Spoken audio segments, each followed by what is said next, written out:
Hi, Nathan. Good morning, Jane. Good morning. You look like you were just being birthed from a sunflower. I am a sunflower. Yeah, no, I know. I do know that actually. I realized that when I met you at the psychedelics conference in Las Vegas, you were so radiant, even within that very kind of like corporate conference hall. You were, radiating some really great energy, and that's why I hung out in your talk and listened to you talk about San Pedro, and I was fascinated, and that was what led me to go visit you in Ashland and check out your farm and everything. So it's been a cool little ride so far, and thank you for coming on the show. Welcome to Sex Psychic Psychedelics. Wonderful. Thank you for having me.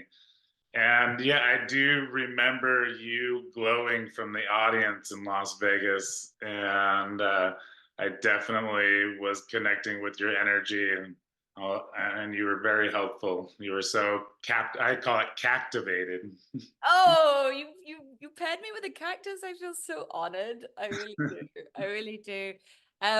Yeah, I mean it's really wonderful to find you because I've been so curious about San Pedro for such a long time, and I feel like, as with all plants and psychedelics, it's its own kind of meandering journey, my relationship with this plant. And we'll see what happens for me personally with it, but it feels like you've had a very strong path with it. And I mean, would you describe yourself as a San Pedro shaman? Well, I'm definitely a facilitator Yeah. of the medicine and have, yeah, gone deep with it and understand it very well. I've never resonated with the word shaman, Yeah.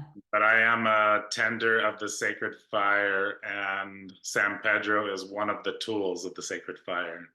Right. I want to talk more about the sacred fire, but it seems to me, I know, I think I know what you mean about shaman because I have some sort of ick around that word as well. And it seems like, maybe there's some sort of like appropriation vibes or just some sort of fraudulence like hanging around that word in general.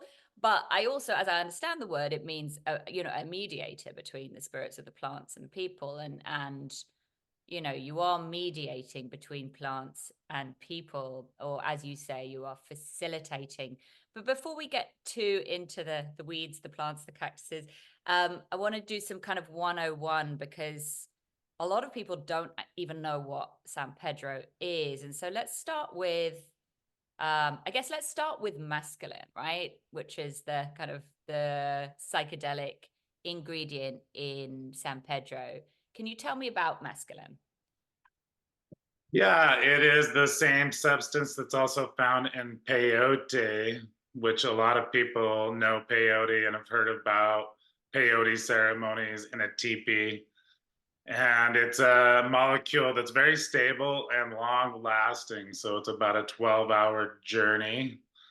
And it's to describe it would be like the cross between LSD and ecstasy. It really brings you into your heart, makes things more vibrant, more alive.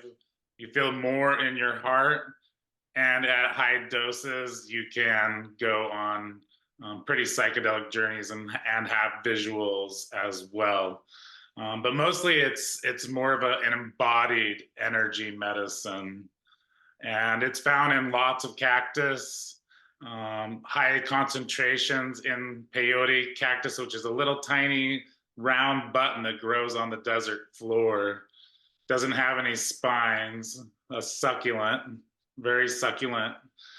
And then San Pedro cactus is found in Peru and Ecuador, and it's a tall, long columnar cactus that grows very large. It can be 30 feet tall and in giant bush clusters like trees. Quite And so it's interesting. very upwards and outwards where the peyote button lives close to the ground under the bushes. So very different shapes, but the same energy inside these shapes. Is it the same thing if to take? Because I've never taken peyote, and we can talk about why that would be because it's a little off limits. But Um, is it the same experience taking the mescaline from the tiny little button mushroom and the mescaline from the big tall cactus? I would say it's similar, but there's 27 main alkaloids in peyote, and there's probably 14, 15 or so in San Pedro, and they're different. So I like to say it's like the difference between a red star and a white star. They're stars, they're radiating star energy, but peyote grows to the ground. It's a little more earthy, it's a little more fractal, and San Pedro is like straight and really clear and more connected to the stars. Oh, Um, interesting. Okay, but wait, wait. it's like talking about the differences between apples and oranges. They're both yummy. They're both tasty. How do you describe those differences? An Mm. orange is more juicy, and an apple is sweeter and more pulpy and lighter. It's just a very subtle, different world. When you said the peyote is more fractal, what does that mean? It's even more visual, and I don't know if you've ever seen Weechel art, but the art is very like looks like a circuit board. So it's very more angular, and the peyote language that comes through the drum is very choppy and angular as well. There's an actual language that comes from the peyote plant that's expressed through the water drum, a really, really fast beat. And peyote has its own language where Wachuma is more San Pedro. Another name for San Pedro is Wachuma, which means headless, getting out of your head and into your body. Um, but the San Pedro is more feminine and more flowy compared to the peyote. Peyote. Okay, so you're saying so many interesting things right now. I've got to get you to slow down. Okay, so the water drum. What is the water drum? So when the church had started, the peyote church, Native American church, they were in a place where they had to hide their prayer. They weren't even allowed drums or rattles in their lives anymore because um, we, the United States, told them they could not practice their religion. So their religion had to go into the night underground, and what they had to make a drum out of was a pot. They would cook in an iron pot. And so what they figured out is if they stretched deer hide across that drum and tied it really, really tight and put water in it, they could make a water drum and they could pray. And so their ceremonies went underground and in the night, and they would pray with a water drum. And that's how they would be able to access those higher states of consciousness. A shamanic tradition is using a beat so that you can journey between realms. The beat actually disappears and it takes you into an alternate reality between realms. So the drum is an important part of the ceremony. They believe they're magical instruments that help them connect to spirit. And the water drum came out of that era where the prayers had to be hidden and put underground. Wow, that's an amazing story. And so yeah, while we're talking about this, I think um this is the thing about peyote, right? These are extremely sacred indigenous ceremonies that people like me are not allowed to go to unless specifically invited. Is that correct? Yes, I've been invited to two ceremonies in my life, and I learned so much from them. It's a really beautiful way, and the heart and love that's involved in the prayers. And really, when you have a ceremony, it's to pray for somebody specifically, an important reason, coming together in the community to support a person in their process, or somebody passes away and they support the family that's left to grieve. And it's a really beautiful way with so much intention, love, and purpose behind it. Oh, I love that. So they're specifically community ceremonies. I feel like I'm curious to hear your thought on this, but like, and again, this is a bit of a tangent, so I want to come back to that 101, but that a lot of the ceremonies now, that, you know, like ayahuasca, for example, you know, people are going in this kind of like bringing the rugged individualistic model into these ceremonies, and the sort of Western, more like psychotherapeutic model into the ceremonies. Like, I'm coming in to resolve my issues with my, you know, introjects the stuff that's going on in my head about my life. And then hearing you talk about this just reminds me of, you know, the sort of, I think, you know, the origin of ceremony, and one of the points of ceremony, which is, you know, the group, the, right, the the family and the extended family, not just Exactly. yeah. I really believe it's a technology of working with intention. And so I call ceremony shareamony, share money or share currency. So a Uh, ceremony is a Not way sharing moaning, not sharing complaining. that yeah, sometimes you're moaning and complaining to release those energies in the Yeah, ceremony. But yeah, what's most important is it's a way to bring people together in the same vibrational field with a purpose. And there's different tools of that ceremony that help bring people together in a more beautiful, even more clear way. You know, one of those being the water drum or a rattle, but another being psychedelic medicine. Psychedelic medicine really brings us together through the plants into the earth and creates a currency between us where we're all in the same headspace, but we're in a different perspective than our normal perspective of life so that we can see what we're doing in a more clear way. absolutely, absolutely. I want to move on specifically to San Pedro, but just to not, we can't finish off peyote. Obviously, it's you know, a massive lifelong you know, investigation. But I just want to touch on the button itself, the mushroom. It is it's in scarcity, is that right? That there are not so many left, or what's the deal with that? Peyote has been in decline since we started bulldozing land and taking its habitat.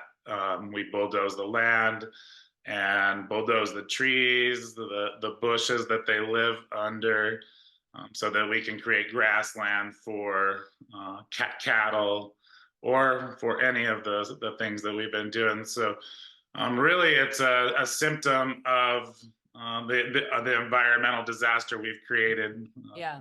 Yeah. in our So, need you to know, constantly so we conquer. get, you know, we may not get refined, you know, cosmically sophisticated interconnectedness, but we get a Big Mac, right? So, I mean, you know, Nathan, I'm just making Well, you know, a sad joke about a really, really fucking sad situation.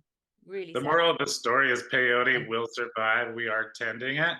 Yeah. The amazing thing about peyote is it survived the ice ages by going and finding these little tiny microclimates where it could survive. And you can imagine that a desert plant, um, it was decimated by, you know, the climate change and whatnot, but yet it's still held on and is growing prolifically where it has habitat. So this plant will survive us. Whether we will be able to use it extensively or not is up to us. But we Yeah. do have the ability to cultivate it really well, especially with the help of San Pedro. You can graft a peyote button onto a San Pedro, so then it has a really strong root stock. San Pedro grows fast, like a foot a year, whereas peyote grows very So slowly. when you say you can graft, okay, so this San Pedro is a button mushroom, is that correct? It's a button cactus. Oh, it's a button cactus. Sorry, I keep thinking of it as a mushroom. It's a button cactus. So you can graft the button cactus onto the big tall cactus. Yeah, basically you cut a piece Yeah, off the San yeah, Pedro and then cut the peyote and then you stick them together and put tape on them and then they'll grow together. And then within a year, the peyote button starts flowering prolifically. And then you can make tons of seed really fast and repopulate with, you know, growing in a greenhouse. And then you can go um, plant them everywhere. So yeah, it is possible to cultivate. That's the thing about learning these plants from seed to ceremony, growing them from seed with intention and then asking them to teach us. One of the most amazing things that I work with tobacco as well. Tobacco and San Pedro are a match made in heaven. But one tobacco plant will grow enough seed to repopulate an entire valley with tobacco. They grow million seeds on one plant. It's amazing. I mean, Literally you hundreds know, of thousands of seeds can come from one plant. So that's how eager tobacco is to serve this world. And all the other plants are that way too. They regenerate really fast. well, they seem to be doing that in your plant kingdom that I came to visit in Ashland, Oregon. I mean, it felt absolutely terrific. And I have not really been around tobacco before, growing out of the ground. And it's what a gorgeous plant. I mean, it was delicious to be around. It's so beautiful and luscious and vibrant. And I'm very curious about tobacco in terms of, well, shamanic lineage and journeying and what is it? I mean, let's just do a little sidebar on tobacco and we'll come back to San Pedro. But like, what is tobacco here to teach us, and how do you know about it? So tobacco, I grew up, I tried cigarettes, I'd smoke because you're supposed to. I could never quite figure out and didn't really like the effects of it, but I just would try and play with it. But yeah, when I started this vision I received of seed to ceremony, actually from an ayahuasca journey, um, Wait, I wait. was So you got growing. your vision of you got the vision of the do you call it a farm? The one that Yes, everybody, I yeah. call it. It's a farm where we grow Okay, so you got your regenerative. vision of your farm Yeah, when you were in an ayahuasca ceremony. You received that vision. yeah, to grow sacred plants from seed to ceremony, and I received vision of growing San Pedro, tobacco, sage, and sweetgrass, Mhm. and then using those plants that I had grown in ceremony to share that connection to the plants in a really grounded way. And when I started growing tobacco, it was Wait, I amazing. have to ask something. Were you already a grower when you had this vision? Did you go into the ayahuasca ceremony as a grower, as a medicine man? Like, who were you Yeah, when you?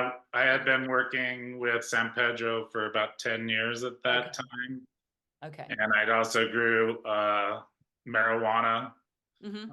medically in Northern California. So that plant had already taught me how to grow really well. And growing San Pedro and marijuana is very similar. They like the same dirt, they like the same nutrients. So yeah, I was already way deep into the plant world and in the shamanic world and doing ceremony. And so yeah, I really have the vision of connecting with the plants from seed to ceremony. And when I grew tobacco, it's the smallest seed you can see. It's very, very tiny. Yet when you plant it, it just is so fast and so eager and so vibrant and so excited to be alive. I was really impressed by its vigor and growth. And then when it does grow, especially the tobacco virginianuses from North America, that's grown predominantly in North America, they have giant, fat, voluptuous leaves. And tobacco is known as a very masculine plant, but the way it grows is very feminine. It's very soft. And it has these gigantic leaves that kind of hold the energy in space. And the story I was told that tobacco was the first plant in heaven. And it's believed that tobacco energetically holds all of the other plants under its wings. And I like to picture it like a chicken, a hen chicken, the way mama chicken holds her wings and all the babies sit underneath her and she kind of protects them, makes them feel warm and fuzzy. For me, that's how I feel tobacco energetically. It Protection. holds the ceremony. Protection. Do you feel protection? Yeah, Protection. and it's very Yeah. protective. So Yeah. I always hold tobacco in my hand before ceremony, and I call in the directions with it. And I ask tobacco, will you please help protect us energetically? Will Mm, you hold the outer container and be the membrane that allows what we want in to ceremony and then keeps what we want out? And that way I'm asking the plants for help. And then when mm. they're invited, they are excited to serve, they're excited to help. And it's a relationship. Uh, Yes, yes. You know, it's funny. I came to tobacco in my own life. I mean, I used to be quite a rabid smoker until I got pregnant, and then I just quit, and that was that pretty much. Although I've smoked some of the tobacco from your farm that you gave me, and it's delicious. So who knows, I might take it up again, but not like the old school, you know, not Marlboro Lights this time probably, but I had a very remote relationship with my father, but my best memories with him were tobacco related. And he used to smoke a pipe. And as a kid, I would help him clean the pipe and load up the pipe, and I would play with the tobacco. And it was only many years later when I was starting to go through various kinds of psychedelic kind of awakenings that I reconnected with this with these memories and with this plant. And I realized that it was tremendously helpful for me as a small child to be in, to have the tobacco there, that it actually provided this sort of strange grounding for me and my father, who were, you know, both ungrounded beings.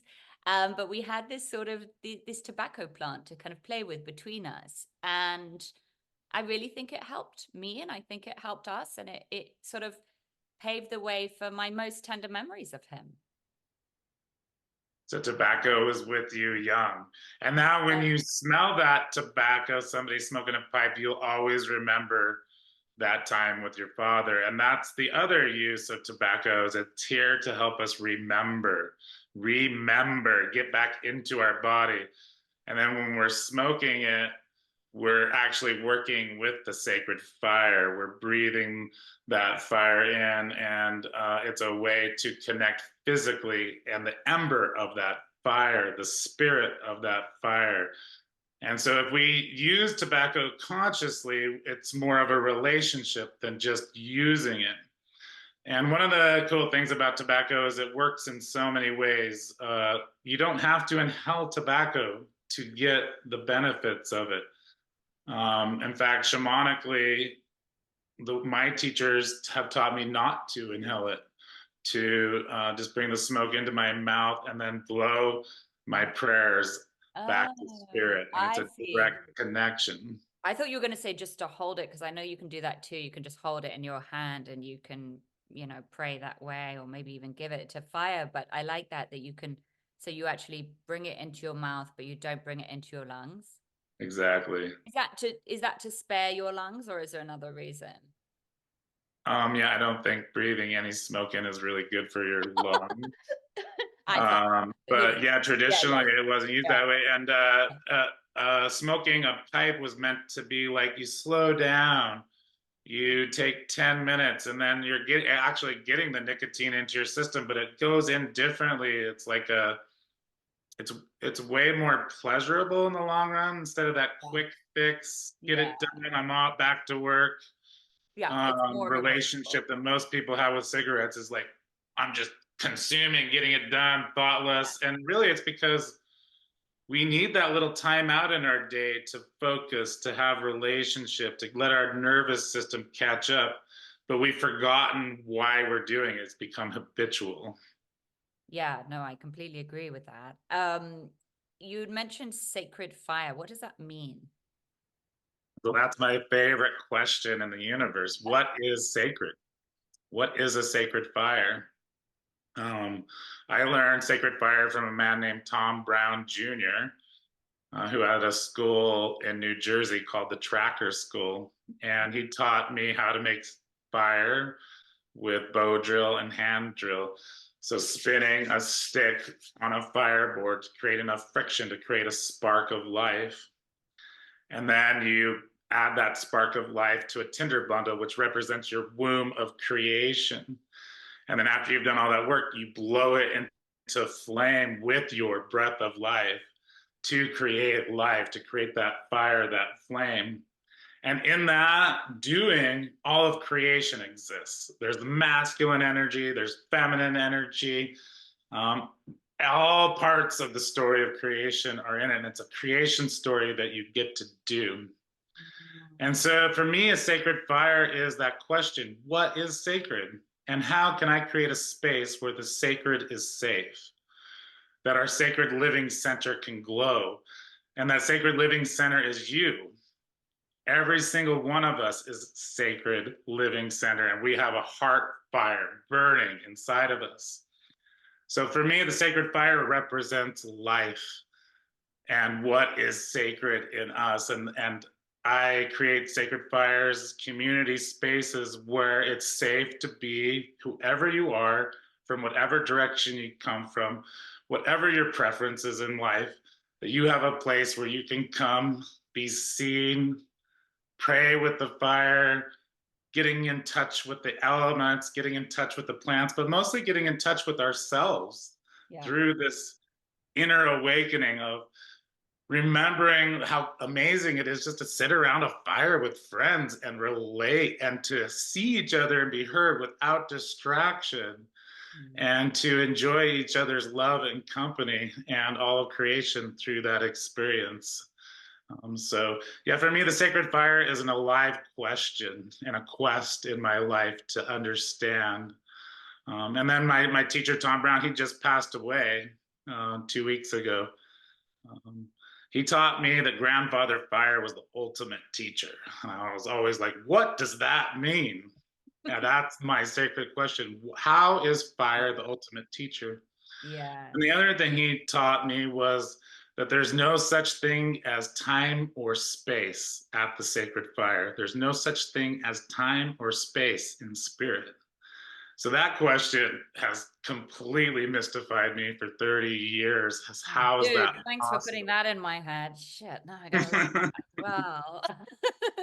Yeah, I think I understand the no such thing as time bit more than I do the no such thing as space bit.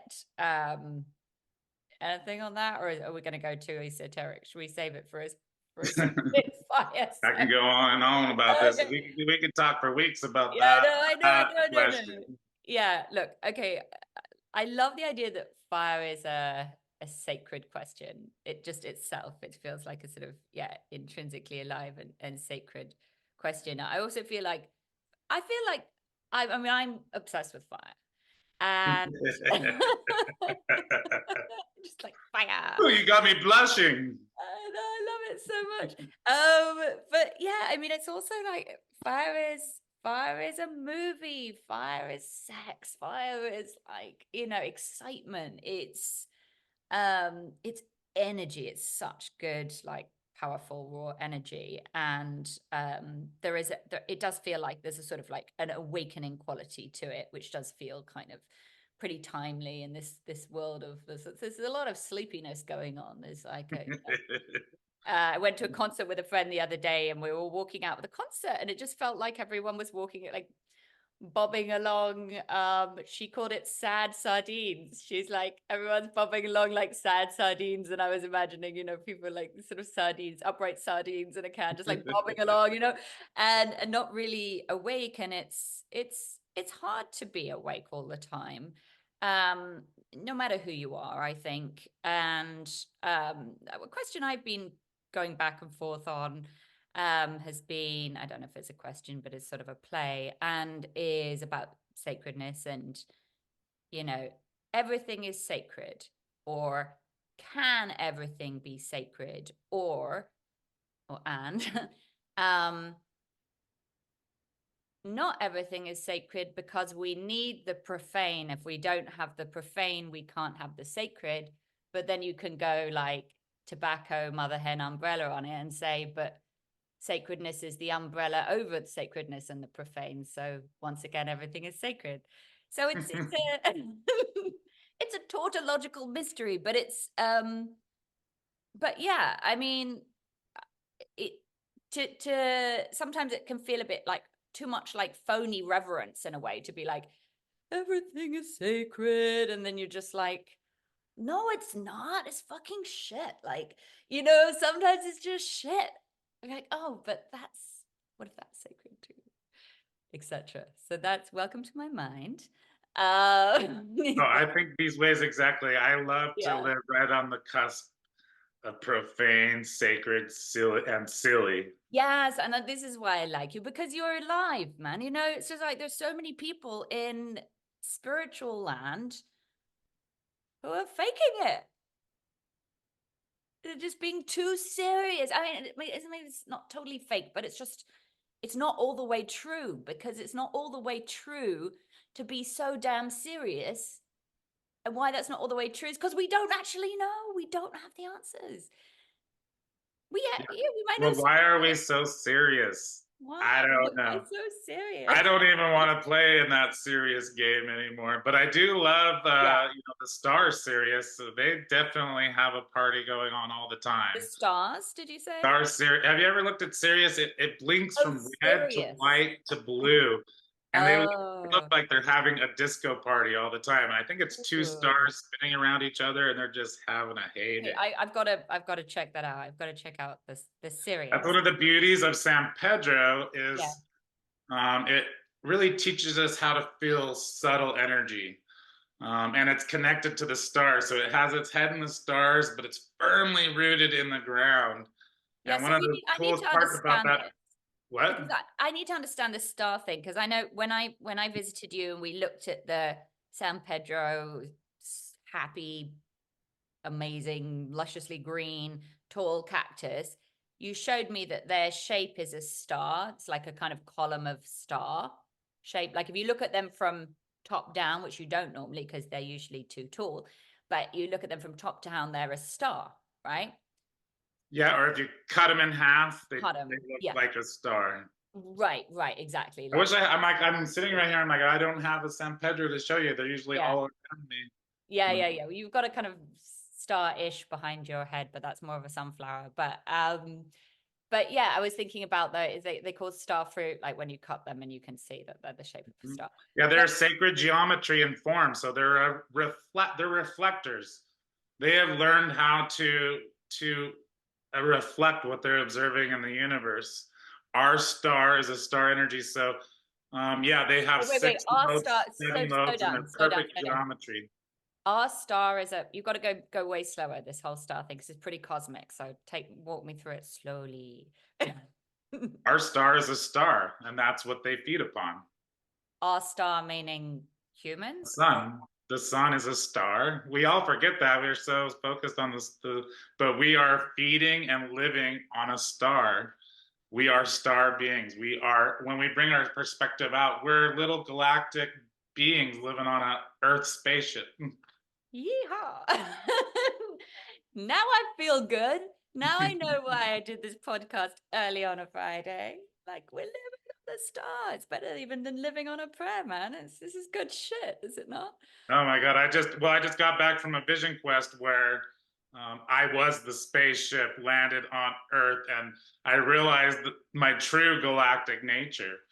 Um, Wow. What do you do Perspective. with The San that? Pedro medicine brought my perspective out far enough so I could see my galactic self. And then I'm like, I like this part of me. I like it too. I'm a big fan of the galactic self. What are you going to do with this galactic self now you found it, Nathan? What's the plan? I think I'm a better navigator, star navigator than I was before. And I Yeah. realized that that really is my superpower. I can see the star in every single person, no matter how far away they put it or what it's shrouded behind. I am a star navigator. I bring you back to your starry self. Mm. I always say my name's Nathan Tinder, and there's the Tinder app, and I'm like, I'm the real Tinder. I'll bring you. I'll set you up with yourself. Yeah. Yeah. I'll bring you back to that love affair that we have with our own star self. Yeah. That's the missing piece, isn't it? Maybe I don't think it's actually I missing. think We it is. just I mean, believe if you, it's in missing. terms of romantic love, I think that is the missing piece. I think that's the issue, is that if we're reaching for And it sucks, right? Because it's so beautiful to the idea that when you're low, you could reach for love and be filled up by another. The reality is, if you go on Tinder, not intergalactic Tinder, but everyday Tinder, or even a more sophisticated app, but if you go to that from a place of deficit, a place of scarcity, when you're not in self love, when you're not connected to your own star, you're gonna probably haul in some version of some trash. And, if you go on these things when you're radiating with completion and self love, you're gonna at least have a laugh, you know? You're so yeah, my big dating advice is like, sorry, but don't do it. You're just going to create more problems if you're not in self-love already, it just I don't know, I think it's kind of like universal law. But so what we want, according to what's on television, what people want is relationship. Hmm. Every reality show pretty much is a dating show. We want to fall in love. Hmm. And I think that for me, psychedelics have helped. And maybe, look, it's so hard to know with life paths. Would this have happened if I hadn't taken psychedelics? I don't know, but I feel like it does seem connected. But I feel like the journey that I've been on for the last sort of 15 years has been about falling in love again, or falling in love for the first time with, it's not really myself, it's being alive. It's like Falling in love with being alive. falling in love with being alive. It's like, oh my God, this is fucking nuts. We get to be here. Yesterday, it came to me that I'm enraptured in my own sovereignty, Okay, fine. being in rapture with the Yeah. joy of who I am. Mm. And it took me the longest time to figure out that if I really wanted satisfaction, then I needed to be satisfied first. And I really feel that that's what, my favorite thing about San Pedro plant medicine is that it brings us into our heart, into the satisfaction, and unveils the layers that we see dissatisfaction with. And we can really feel our heart and how beautiful, how held, how lovely we are. So it really does bring us into presence and a way. And I always felt that San Pedro for me was the ultimate aphrodisiac, because when my heart is open, I just want to be in love with everything. Mm-hmm. Mm-hmm. Absolutely, absolutely. I mean, my experience with San Pedro is definitely feeling more embodied, taking it more like planted inside myself. Um, but I found it to be also a bit stern, and maybe that's because it's trying to knock the bullshit out of me. Good luck with that, San Pedro, anyone. But no, seriously, I felt that I felt like it's quite a serious teacher in presence. Like, here we are, different than ayahuasca, very much about sort of like having your eyes open Hmm. and not futurizing and not mind tripping. Yeah, Um, very clear, very yeah, present focused, more yeah, of bringing us into our body. I call it, like a lot of plants are teaching us about ascension, about these universes out here. And San Pedro is here to bring its descended mastery. It's bringing heaven and all of those energies right here. into the body. So Yeah, it's an inward focused medicine, but it's also connected to the stars. So it's really interesting. yeah, Great channel. They call it the straight arrow, whereas ayahuasca is like the slippery spiny. snakes, just whoa, take us in and out of presence and future. Yeah, yeah. Whereas San Pedro is like stew. It's like crystalline in its nature. Exactly, exactly. It's sort of like, yeah, do you want to go in all the realms through ayahuasca, or do you want to be right fucking here? And, uh, you know, from my kind of brief experience of it, I'm really curious as to why this medicine is not more widely known and used, because it feels to me like it's the medicine we need right now. I do believe that Absolutely. we need ancestral healing, and ayahuasca has, been extraordinarily helpful for me and many other people. But I also feel it does take you on these wild introspective rides. And it feels to me right now what we really need as a culture is presence. Absolutely. The visions I've received is this is medicine for modern people for here Yes. and now. It's very integratable into normal life. Microdosing is microdosing it really helps us get back into our hearts. It's also helps us focus. It helps with the ADD we have of our world. It's very cleansing for our energetic body systems. And in fact, living with San Pedro cactus is very cleansing. It has a really strong, clear energy field Mm. that entrains clarity with everyone it's around the house. Yeah. And actually, NASA has done studies on it, and it blocks EMF radiation. So if your house is surrounded by San Pedro, you are in a clarity field, and negative energy just chooses to go around it. If I want to load up my balcony in Venice with San Pedro cactus, which I do, how would I know which ones to get or where to get them? I think I can ask my Facebook group Yeah, who please does do. good cactus in Venice, but Yeah. yeah, I there's mean, they're many different everywhere, types but of San Pedros. There's probably 16 different varieties. All I would say is they're all great medicine and they oh my all have God. really strong characteristics. The thornier they are, the bigger the spines, the more masculine and more protective they are. Mm. The smoother they are, the more feminine the medicine is, the more soft, the more cozy. But Mm. from my experience, it's all amazing and particularly powerful medicine. I did So notice that at your farm that you had, and you showed me the ones with the thornier, longer spines and the ones that were softer and smoother. And that was interesting to me because I'd been introduced to San Pedro, the idea of San Pedro as it's masculine. Ayahuasca is feminine. San Pedro is masculine. Is that just, should we just stop talking about masculine and feminine? I'm not sure about this. It's useful in some ways and really not in others. yin and yang, stillness and fire. We're understanding our world in opposites. And the San Pedro is very much here to bring together the opposite worlds, and polarity is important. So it's just our way of understanding metaphor. But these plants are androgynous, they have both male and female parts. And so the way I like to look at them is tobacco and San Pedro, as two distinct different species.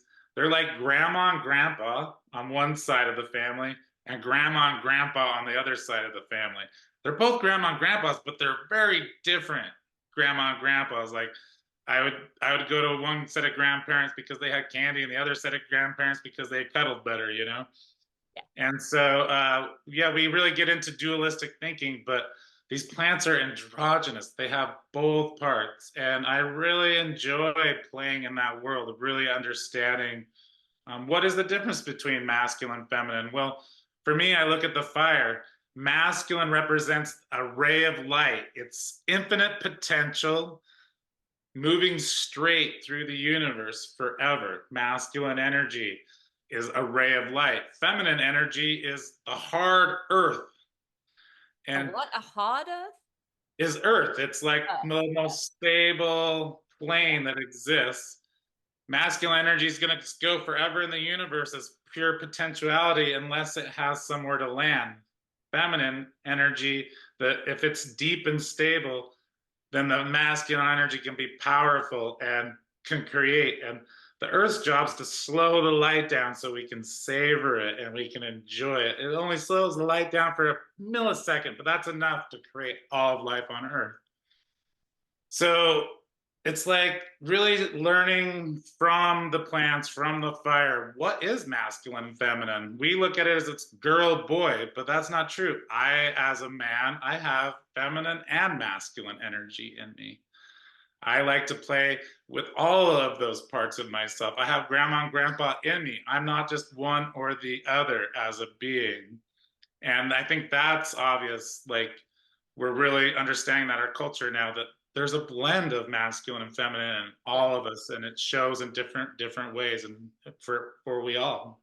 Yeah, I think we are getting there. I think there is some progress being made.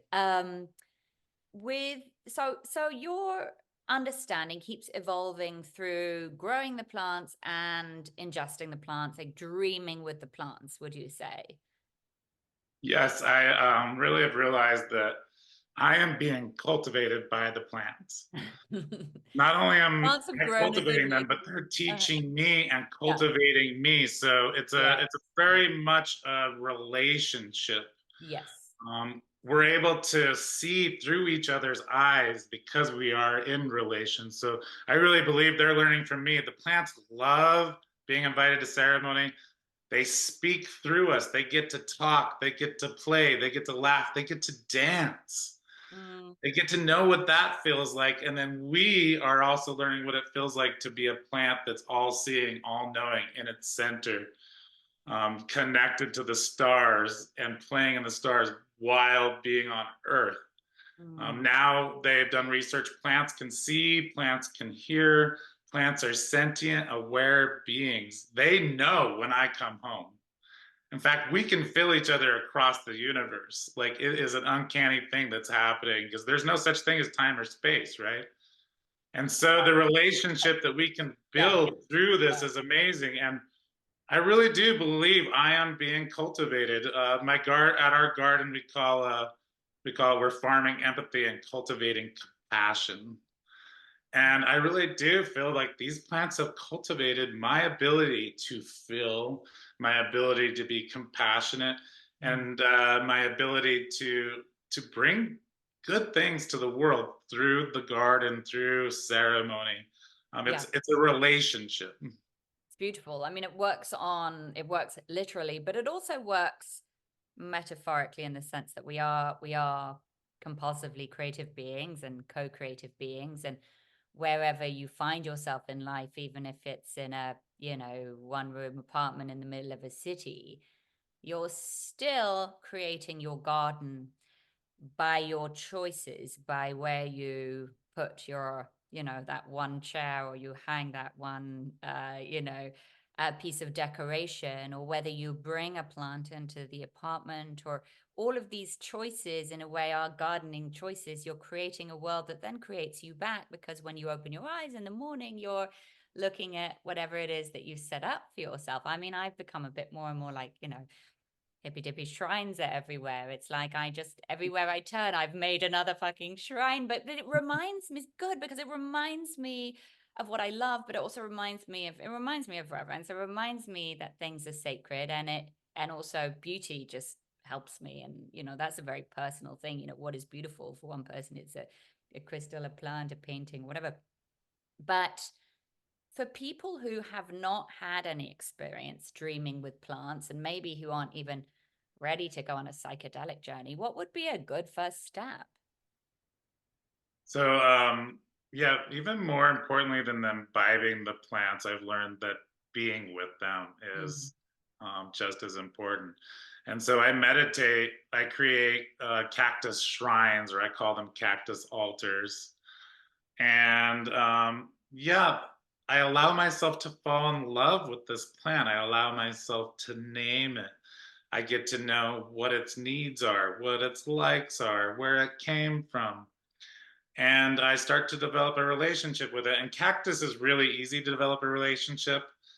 In fact, it's a phenomenon that I've tracked back. I found old paintings of people standing in their bank storeroom, and they have three cactus on their windowsill, and there's chaos and bookkeeping all around them, but they're in this little state of grace, staring at their cactus in the window. And so, yeah, they call it like there's a show called Men Who Stare at Goats, and we have a funny thing. We're like, we're the men who stare at cactus. Uh, But yeah, having a one plant or starting with a little tobacco plant. Tobacco plants are really easy to start. Um, and then you start one little plant growing in your windowsill. You can get to know it. It'll flower, and oh, it's I'm a gonna look great way that. to start relationship with these plants. So if I wanted and to, accessible to most of us. Almost all of us have a windowsill, yeah. or we can find a little piece of ground to grow something. So if I wanted to grow a little tobacco plant, which I do, what would I do? Get a seed, like buy a seed online or go to a plant Yeah, store? there's tons of seeds available Yeah. online, all kinds of really, they're really, really cheap. And when you get them, they're so tiny that you'll buy a packet, but you'll have thousands of seeds. And so, yeah, I mean, you may only get one little plant, but Uh-huh. then you can spread the seeds places, and Yeah. um, they can grow pretty well just about anywhere. It depends on the species whether it'll keep in their climate, whether they can keep self-producing again. Makes me think of that phrase, believing is seeing. I used to think that that people just you either have a green thumb or you don't. Like I had a story about myself that I couldn't keep a plant alive. And, of course, gradually that shifted as I ingested plants and they were like, nonsense, child. Um, and so, Well, if you fall in love with your plant, you're more likely to keep it what's alive that? because you tune into it. And You bond. Exactly, exactly.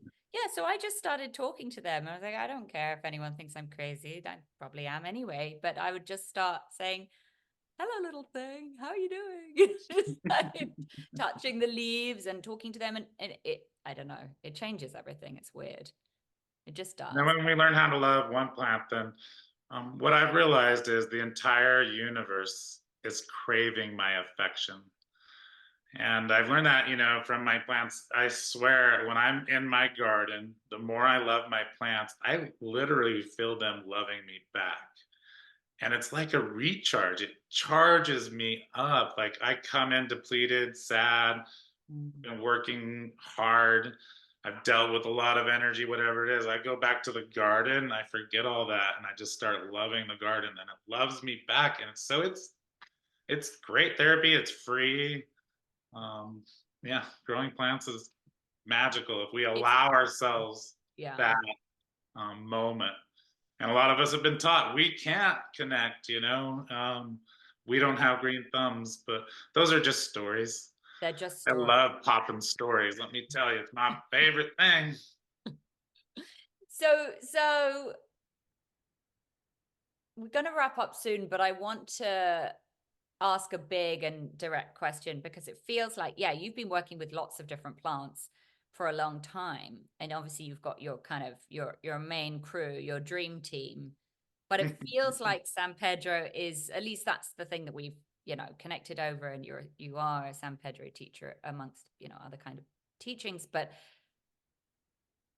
what is the main message of San Pedro? Why San Pedro for you? And why San Pedro for us? Well, San Pedro, for practical reasons, I'll just go practical first since most of us are very practical. I live in the United States where most sacred medicines are illegal. Um, and all over the world, plants have been demonized for whatever reason, for whatever culture believes that we shouldn't be learning and experiencing ourselves and our heart. San Pedro is legal almost everywhere in the world. You can find it everywhere. It's legal to grow. It's easy to grow. It grows a foot a year. It makes tons of medicine. And so, for a practical reason, it was a no brainer for me. I wanted to be able to know where my medicine comes from, how it was grown, with what intention. If I'm going to serve that to myself, to my family, to my community, I want to know everything about it. And it's legal to grow here. It's a way I can carry my medicine legally everywhere I go. I can be out in the open about it. It feels clear and complete to me. And then also, the other thing I like about it is it's safe and effective. It is the safest psychedelic I know of use. In all of my years of research, being in ceremony, um, I've never had anyone have a trip that was harmful to them, where they felt traumatized by it. People have had difficult journeys, but they learned and they felt better afterwards. The other thing is there's not hangovers. You do it rebuilds your serotonin receptors. It's regenerative. A lot of times, other medicines, you're depleted afterwards. You've got to recover. The only thing that this can have a negative side effect on is it keeps you awake. So if you eat it at night, you're going to be awake all night. It's a 12-hour Yeah. medicine. But I think that's one of the beautiful safeguards is that it cannot be used recreationally. You can't just do it after work without thinking about it. You really need to have intention when you do this. Yeah. And the other thing I like about it is that microdosing, it is so beneficial. It's helped deeply with so many people's hormonal issues, any abuse, like anytime that you've had trauma or you've abused medicines, alcohol, it helps rebuild the serotonin receptors so that you can feel good again, that you can feel all of your feelings. I'm It's excited to microdose transparent in it. the way it communicates with us. Some medicines you've got to, it's like dreaming. Dreaming, sometimes, I dream the end of the world. Does that mean that the end of the world's coming right now? Um, a lot of other medicines, you have to do a ton of integration work to try to figure out what the heck it just showed you. And then the other thing I like about it is it's the great integrator for somebody who does other medicine work like ayahuasca, mushrooms. If you use San Pedro with intention after those ceremonies to integrate, to really learn what happened to you, it's the greatest integrator. So I really feel like it's a tool that could be used by so many other practitioners, Mm. but it's a subtle energy. It's like underneath everything. It doesn't slap people in the face like you were describing. Your relationship has been kind of like, oh, well, maybe Mm. it. That's the way it works. It wants you to meet it because you want to, not because you. Mm. It's kind Mm. of like slapping us in the face in that way. My caution is actually around nausea because when I tried it recently, I felt pretty nauseous. Is there a way to offset that, or do I have to just embrace it? It's part of the healing. Haha. Yes, there's all kinds of things in the Yeah. way that it's made that can help with the nausea. Mm. Um, nausea, shame leaving the body. It Mm. changes. It's very intelligent. It goes in and does a lot of work on the digestive system. So some people, their first couple times, they experience a lot of nausea.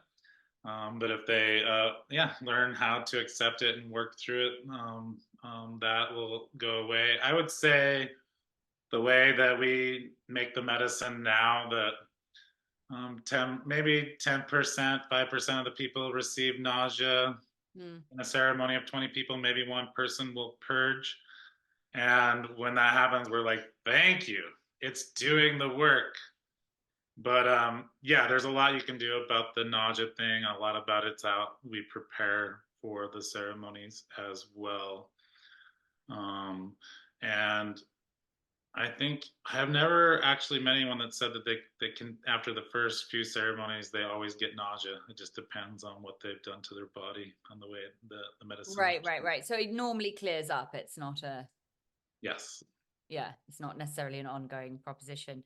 I'm really excited to microdose it. I haven't started yet. I've been a little intimidated by it, but I think it's the length of the journey. So it's probably for me starting very light and starting early in the morning.